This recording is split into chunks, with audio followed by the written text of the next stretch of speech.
Calvary fam. Pastor Ruth here to just bring you a word of encouragement this very cold Tuesday. I just came in from taking the dog out and I'm just again shocked at how cold it is, but I have to remind myself it is only February, so it is allowed to snow, I guess. I really enjoyed Pastor Dan's sermon this week. As I was listening to it, I just was thinking about how over the past, month or two, we've been learning these awesome, important lessons from stories in the Old Testament that maybe we never thought of in that way before. I don't know about you, but sometimes I have a tendency to think, oh, this is just like a story. I don't know how well I can apply this to my life. It's from so many years ago, and it's just another one of those stories in the Old Testament. But Pastor Dan really does a great job of showing us how we can apply it. Helping us learn from the Israelites' mistakes or helping us learn from their victories. And this week is no exception. I love the story of Gideon. And I'm just going to read the weekly verse real quick for you. It is in Judges 6, verse 15. "Pardon me, my lord," Gideon replied, "but how can I save Israel? My clan is the weakest in Manasseh, and I am the least in my family." And so as you probably know, we teach the same things in kids' church that you guys are learning through the Bible Engagement Project. We're all using kind of the same curriculum, just coming at it from maybe a slightly different angle depending on age group.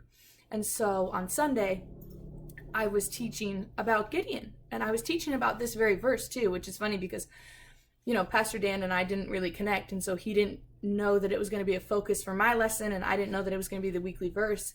But I had the opportunity to take this verse and tell the students like the same thing that Pastor Dan was trying to tell everyone else, same thing that he was learning from the Lord. And that's that when God asks us to do something big and scary, he's not asking us to do it alone. And that's the big takeaway that we had in kids' church. The story of Gideon is awesome. And Pastor Dan, I loved at the beginning of his sermon where he talked about, why the Israelites were in this mess. Why it seemed like God had abandoned them, why it seemed like things weren't happening.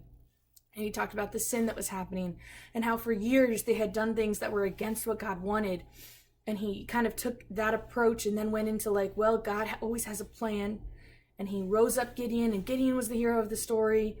And we did the same thing in kids' church. And the big thing that I wanted the students to understand and that I'd love for to be like the Tuesday takeaway is that God asked Gideon to do something kind of crazy, kind of scary.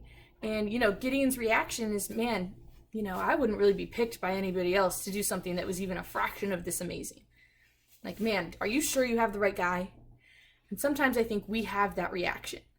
We kind of ask God, what you're asking me to do is a little crazy and it's a little scary, and I actually think there are better people suited for it. But the truth is, when God calls us to do something, he's not calling us to do that alone. He is always going to go with us. And so I just wanted to offer you that quick encouragement today. God may be asking you to do something that you're a little nervous about. You're not really sure how it's going to work out. You kind of think that maybe someone else should do it. But I just wanted to encourage you that if God is calling you to do it, he's not calling you to do it alone. He will always go with you. So before I sign off on here, I just wanted to do a quick reminder that we are having a youth bake sale this Sunday, Valentine's Day, February 14th. It is a perfect opportunity to pick up some sweets for a sweetheart in your life. All the proceeds are going to go to Speed the Light, which is a global impact. It's a part of Global Impact. It's a missions thing that the youth can put towards missionaries, and it helps them fund vehicles and all kinds of things that they need overseas.